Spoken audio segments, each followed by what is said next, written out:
سلام دوستان، امیدوارم که خوب باشین همگی. یه نفر توی یوتیوب هم برام پیغام گذاشته که به جای اینکه انقدر حرف بزنی برو موهاتو درست کن.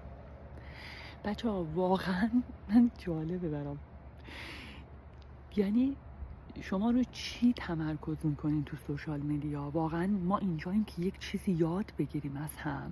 دوستان اگه تو اینجا هستین، اگه تو این محیط هستین، ما دنبال یک چیزی هستیم که داریم یاد میگیریم. بچه ها واقعا اگه یه چیزی یاد نمیگیرین لیف کنین.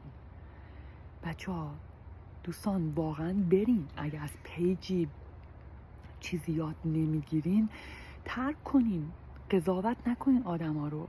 شما به جای اینکه روی حرفای من تمرکز بکنین یک چیزی یاد بگیرین از طرف مقابلتون. دارین میگین موهاتو برو درست کن.